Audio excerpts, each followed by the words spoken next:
Hey, good morning. I hope this finds you doing well and having a very blessed week. Last Sunday in my message, we were covering in John chapter 3, we all covered verse 16 and 17, which most everybody is familiar with verse 16, which talks about, for God so loved the world that he sent his only son, that whoever would believe on him would not perish but have eternal life. And then verse 17 continues on with the wonderful statement that God didn't send his son into the world to condemn the world, but that they who believe might be saved, that they might be saved through him. And this is central to the gospel, and it reveals to us the incredible heart of God for his people. I mean, think about it, friends. He didn't send his son to condemn us. He sent his son to save us, to offer us the gift of salvation. And so I was thinking about how important this is. In Luke chapter 19, verse number 10, it says, for the Son of Man came to seek and to save the lost. This is the heart of our God for the world. Jesus came to seek and to save the lost.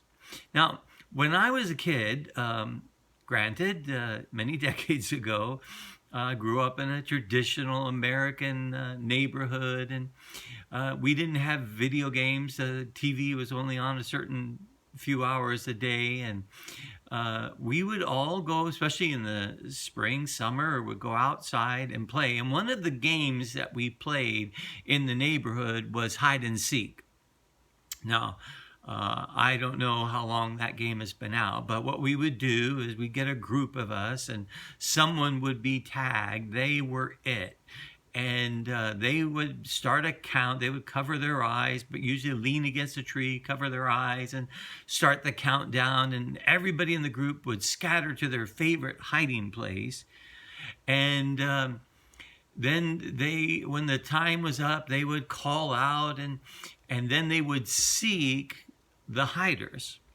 And then, if they got close, and you try and run. But as soon as they found someone who was hiding, they would tag them and they would say, you're it.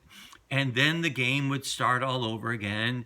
They would cover their eyes, and then everybody would go hiding, and the seeker would seek out the hiders. Now, you say, why are you telling me that silly story? Well, I think that game that we used to play kind of sums it all up for the heart of God. Because when we sin, we usually go into some kind of hiding, one way or another. Some kind of hiding.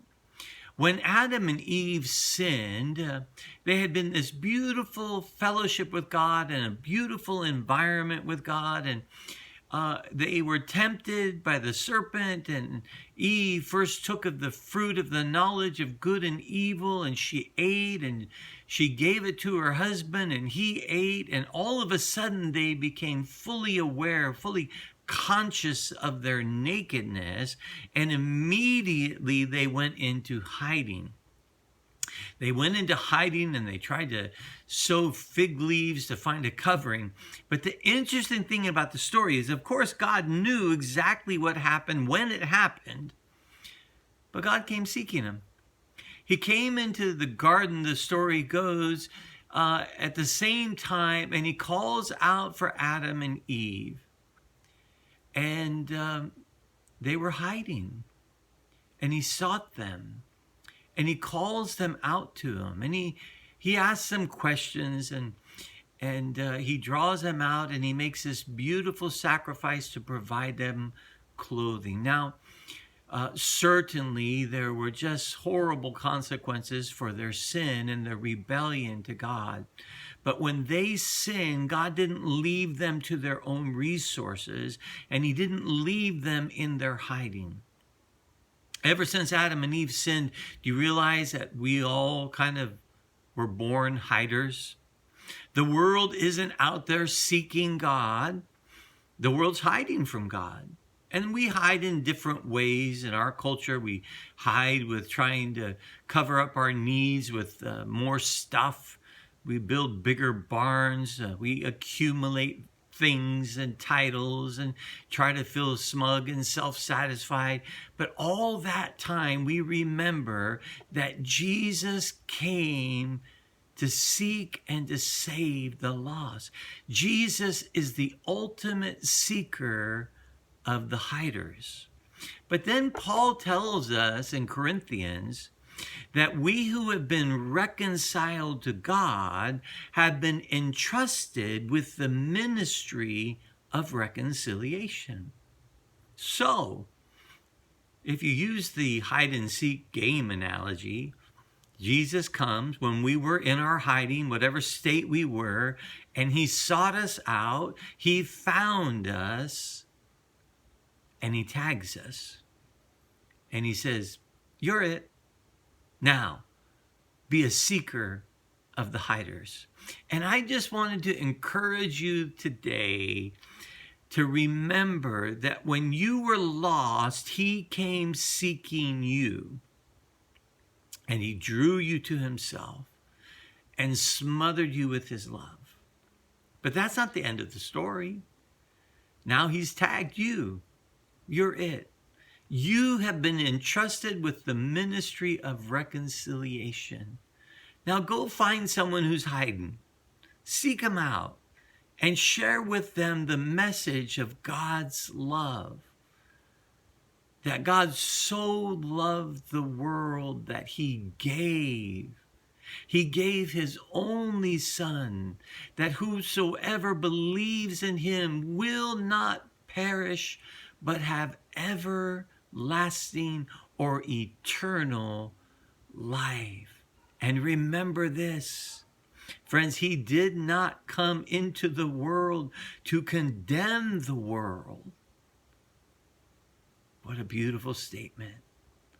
We don't need to go with a message of condemnation. We go with a message of life. But that the world might be saved through him.